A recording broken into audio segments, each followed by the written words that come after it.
Continuando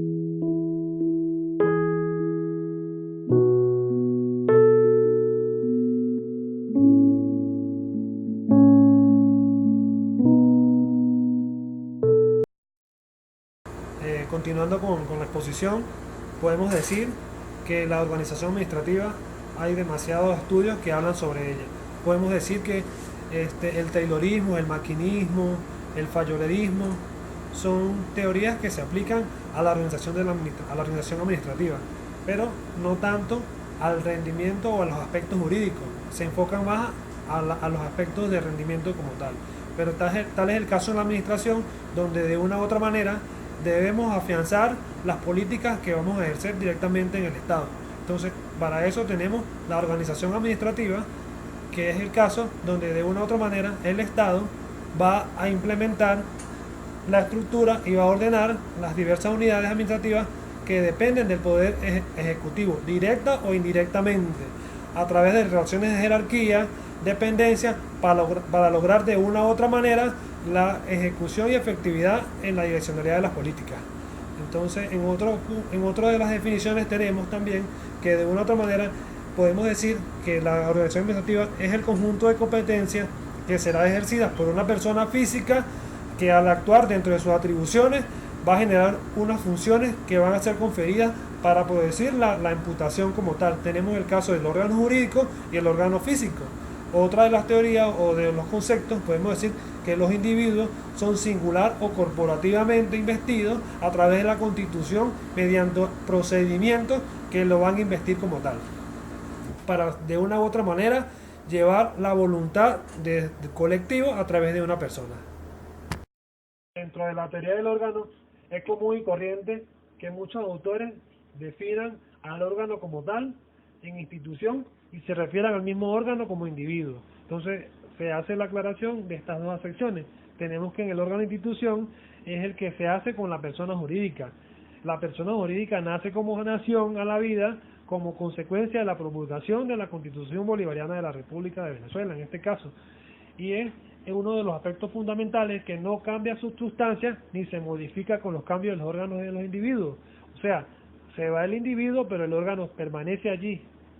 Y también tenemos el caso del órgano individuo, que es la persona que investida como órgano, dice que va a ser como tal la persona física, por medio de lo cual la persona física manifiesta su voluntad en una manera externa hacia el colectivo.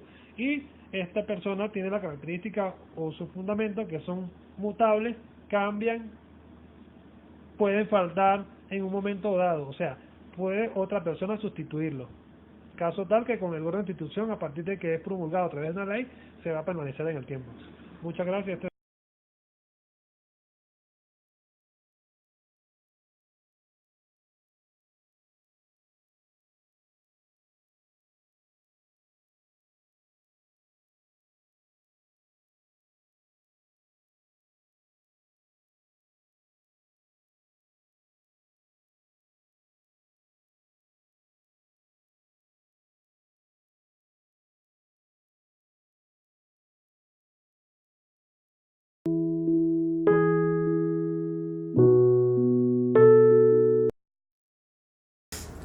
Ok, bueno, vamos a hablar del tema de lo que es la clasificación de los órganos administrativos.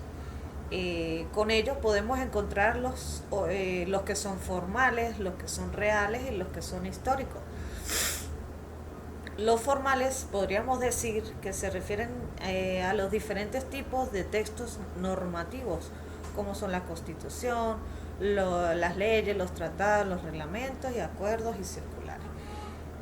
Los reales son finalmente los conformados por los acontecimientos culturales de cualquier tipo. Podríamos decir que todos aquellos que vienen del derecho positivo y estudia más que todos los fenómenos sociológicos. Bien, los históricos, su campo de estudio se centra en lo que son los documentos que permiten conocer el orden jurídico de las sociedades anteriormente a la nuestra y refieren a un estudio del derecho entre sí. Estos podrían clasificarse de acuerdo a su razón. Y pues tenemos una amplitud, una gama amplia de lo que es su clasificación.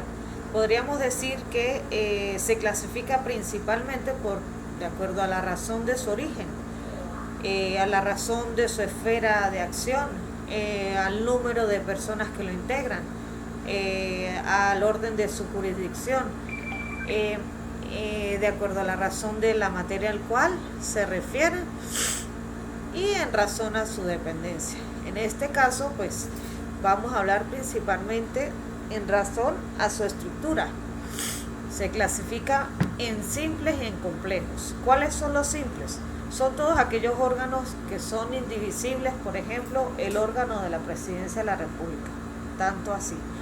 Y los órganos complejos, que son aquellos que de alguna manera pertenecen a distintos órganos integrantes de un órgano único entre sí, como son que está formado por los ministerios, directores, consultores jurídicos. Bien, de acuerdo a lo que es en razón a su función, se desempeñan o se clasifican en activos, consultivos y contralores. Los activos son aquellos principalmente que forman la voluntad del ente jurídico y se encargan de hacer efectiva y ejecutar tal voluntad, como lo es la Presidencia de la República y los ministerios. Encontramos los consultivos, que es la actividad de los órganos de asesoramiento a los activos, y estos pues evacúan o evalúan lo que son las consultas de un ente consultivo, valga la redundancia, los consultores jurídicos a los ministerios. Y tenemos como último los órganos contralores, que son aquellos que por función cumplen la función de controlar la actividad de los órganos activos. Y esto pues se distribuyen en lo que son los órganos contralores, ya sea de los ministerios, de los estados, de los municipios, de cualquier orden jurídico público. Gracias. ¿Se puede leer? Ok, vamos a centrarnos principalmente en lo que es en razón a la estructura y a las funciones. Las estructuras se clasifican en simples y en complejos. Los simples son aquellos nada más indivisibles, por ejemplo, el presidente de la República, y los complejos son todos aquellos que se derivan de la presidencia, como los ministerios, directores, consultores jurídicos. Y bueno, en razón a las funciones que desempeña, se clasifican en activos, consultivos y contralores. Simplemente podríamos decir que los órganos activos son los que se encargan de hacer efectiva y ejecutar la voluntad, como lo es la Presidencia de la República y los ministerios. Los órganos consultivos, como bien lo dice su nombre, se va por una vía consultiva hacia lo que es los ministerios y cualquier ente público o jurídico. Y los contralores, que se encargan de, valga la redundancia, de controlar la actividad de los órganos activos. Gracias.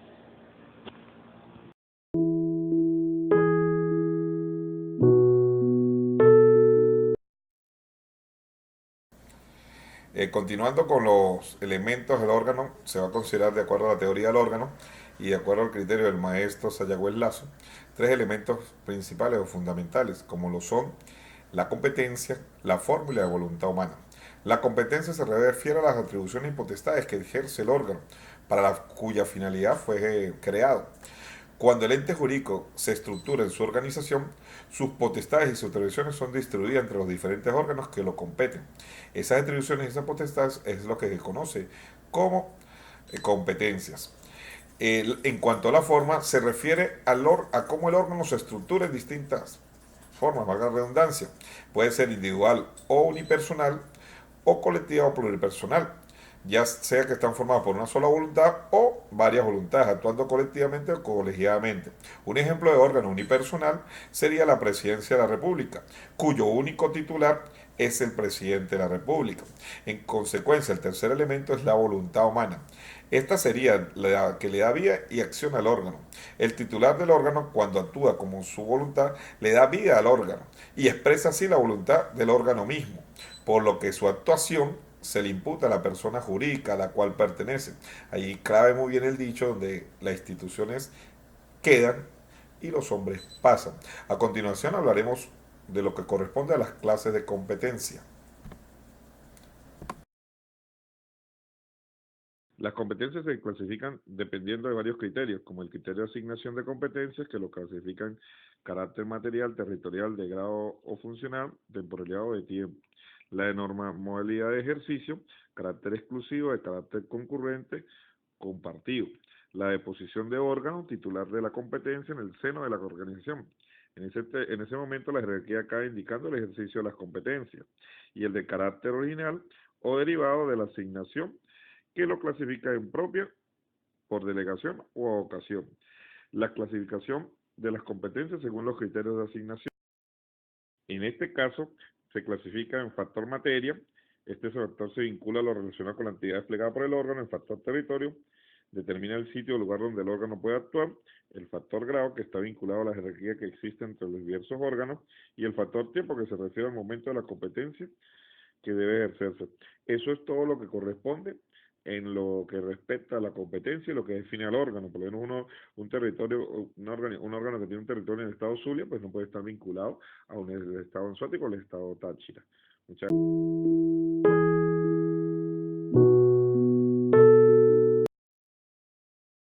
Buenos días, soy José Luis Suárez. A continuación les voy a hablar sobre los principios generales de la organización administrativa. Los principios generales de la organización administrativa lo constituye la plataforma sobre la cual se sienta la actividad de los órganos que lo integran y está determinada por las leyes y la Constitución de la República Bolivariana de Venezuela. Los órganos que lo integran es el Poder Ejecutivo, Poder Legislativo, Poder Ciudadano, Poder Judicial y Poder Electoral. Existen tres principios fundamentales en la organización y por ende en la administración pública como órgano organizado. El principio de la competencia, el principio de la jerarquía, el principio de la centralización. El principio de la competencia. La competencia es dirigida para proteger el cumplimiento de las finalidades públicas. Por ejemplo, del Poder Ejecutivo. En el artículo 125 de la Constitución de la República habla sobre las competencias del Poder Ejecutivo Nacional, como es del presidente, vicepresidente, consejo de ministros. ¿Cuál es el principio de la jerarquía? Principio de la jerarquía. En esta organización denominada jerarquía, los órganos superiores disponen del poder jerárquico para dirigir, ordenar y inspeccionar la conducta de los inferiores. El principio de la centralización. En la administración pública se desarrolla atendiendo al principio de la eficacia y haciendo uso a la simplicidad de los trámites administrativos. Es por ello que se creó la Ley de Simplificación de Trámites Administrativos del año 1999, con el objeto de racionalizar los trámites que realizan los particulares ante la administración.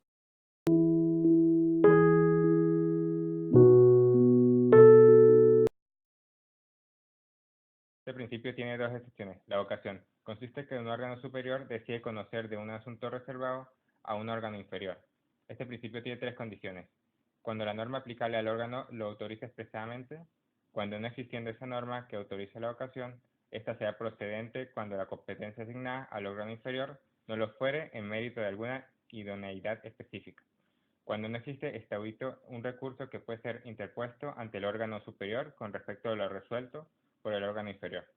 La delegación consiste en que un órgano superior traslada su competencia normal a un órgano inferior en un determinado asunto.